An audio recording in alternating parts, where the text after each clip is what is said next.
and he doesn't understand Russian very well, so he's kind of struggling a little bit with that, and not getting really any training because... Hi guys, this is Warthog Defense. I'm Seth. Welcome back to the channel. In early 2025, the Hoffman family left Texas behind what they believed would be a better life in Russia, a country that saw as a bastion of traditional values and free from Western propaganda. But their dream quickly collided with reality. Derek Hoffman, the father of the family, joined the Russian army with promises of citizenship and a safe rear line post. Instead, he was thrown into the front lines of the war in Ukraine just weeks after signing up. Now, his wife is speaking out, saying Derek receives no real training, can't understand orders given in Russian, and hasn't been paid. What began as a search for ideological refuge is turning into a grim cautionary tale. Here's how a Texas family Russian adventure ended up in the trenches of a brutal war. The Hoffman family moved to Russia from Texas in early 2025, admiring traditional values and life without Western propaganda. The family has been documenting their experience on social media and doing interviews with the Russian media outlets. Recently, Derek Hoffman was sent to the war in Ukraine. He was promised Russian citizenship and service in the rear. And just several weeks after signing the contract, he was sent to the front lines. His wife complained that Derek's unit is being taught in Russian, although he doesn't speak Russian well, so he's barely getting any training. She added that he hasn't received any payments as well. I wanted to share a little bit about what's going on with Derek.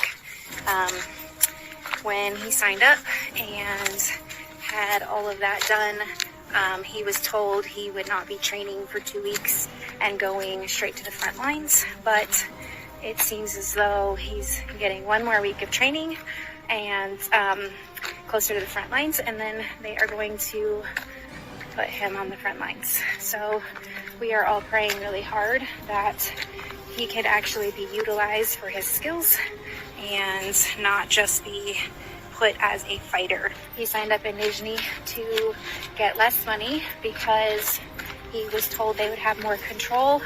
At first they were trying to petition that he would be able to be more like news reporter, but like in the military, and being able to just like report what's going on, and just be able to like tell the world what's happening from his perspective and what he's seeing. And that was denied. So after the wait for all that, they then said that they would be able to put him in like a repair battalion because of his 10 plus years in welding and the experience for that. So he would actually be able to do that, and he would have the control to be able to be in a safer environment. But doesn't seem like that's happening, and the foreigners unit is still being taught in Russian, and he doesn't understand Russian very well, so he's kind of struggling a little bit with that, and not getting really any training because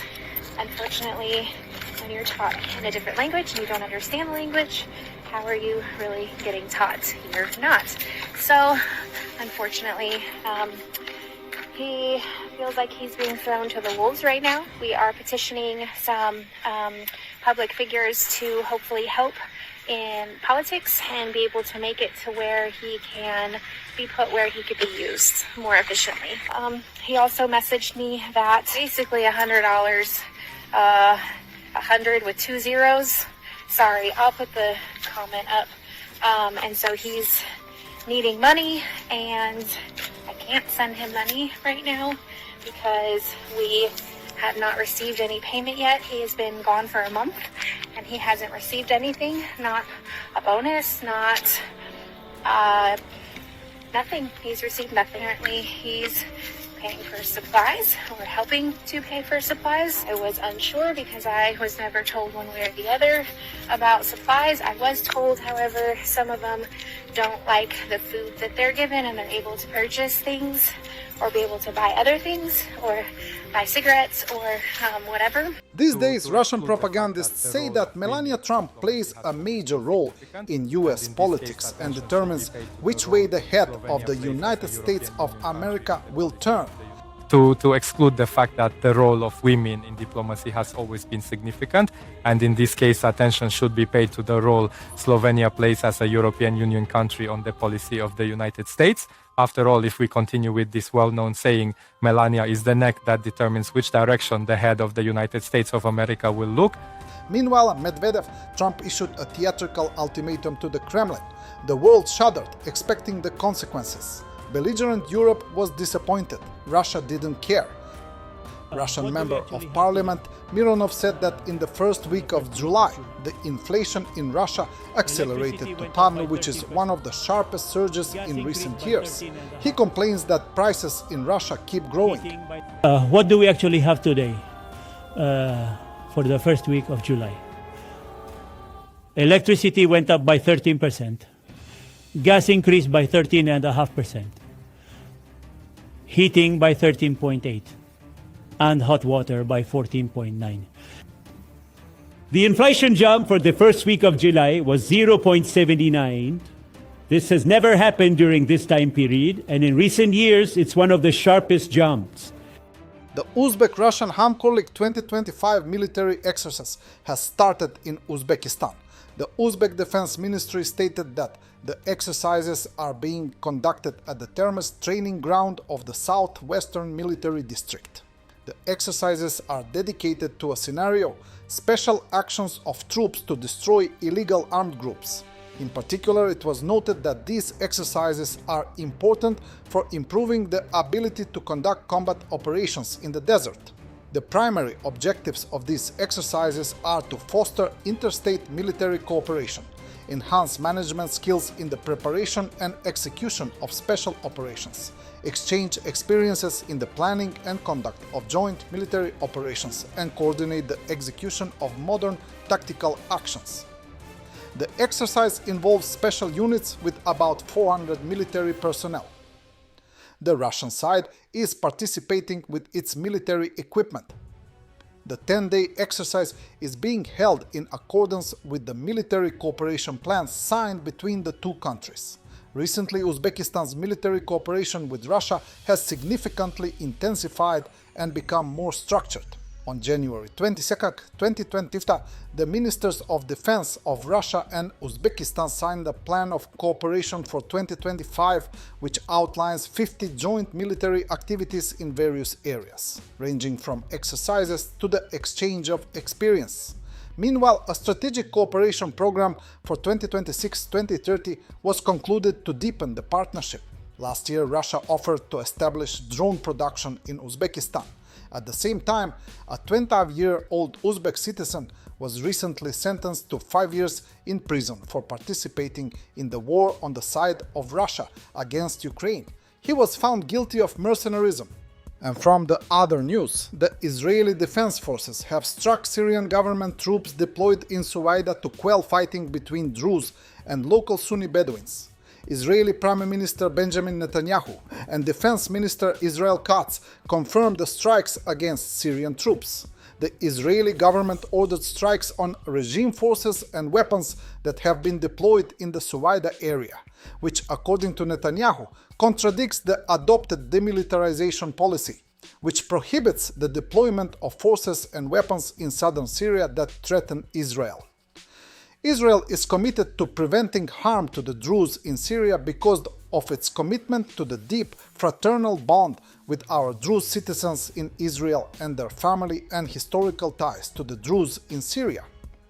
We are acting to prevent them from being harmed by the Syrian regime and to ensure the demilitarization of the area adjacent to our border with Syria, the statement added. Local residents recorded Israeli fighter jets flying over the city and reported a series of airstrikes on several Syrian military targets, including military equipment and tanks. Later, the Israeli Defense Forces press service reported that several tanks were spotted in the area between Asijin and Samaa, moving towards Suwaida in southern Syria. Israeli aircraft attacked the tanks to prevent their arrival in the area. It was noted that the reason for the strikes was the threat of the presence of this equipment to the Israeli state. The Israeli Defense Forces will not allow a military threat to exist in southern Syria and will act against it, the press release said. The Israeli strikes were preceded by the entry of Syrian government troops into the city of Suwaida on July 15th, where the Druze community is predominantly located. The Syrian Ministry of Defense confirmed the deployment of troops, claiming that the army's intervention was aimed at stopping the bloodshed and disarming local Druze and Sunni Bedouin groups, between which bloody battles had been fought for several days before. According to AFP, the clashes began after the abduction of a Druze merchant by Bedouins. After that, several other people were kidnapped. According to the Syrian Ministry of Interior, more than 30 people were killed and at least 100, including women and children, were injured in the violence that erupted over a series of armed clashes. On Monday morning, army units were attacked by armed groups. 18 soldiers were reportedly killed, while others were wounded or captured. In response to this, which the ministry called a serious threat to public security, the Syrian government announced a coordinated deployment of internal security forces and military units across Suwaida. A curfew was imposed in the city to stop the violence. The Syrian Ministry of Defense urged people to stay at home and report any movements of criminal groups. As of 11:40 a.m. on July 15th, Syrian Defense Minister Major General Merhief Abu Kasra announced a ceasefire that was reached following negotiations with authoritative representatives and leaders of the city. All military units in Suwaida have been ordered to cease fire. At the same time, in case of attacks by illegal armed groups, fire will be returned only at the sources of fire, the head of the department clarified. Thanks for watching, and don't forget to subscribe. Also, if you want to support Warthog Defense, please become our member and get early access to new videos, exclusive members-only videos, and become administrator in comment section. The membership link is in the description. Rescues every day. We had a guy last week at 6 rescues in 6 days. You know, he's doing the job every day.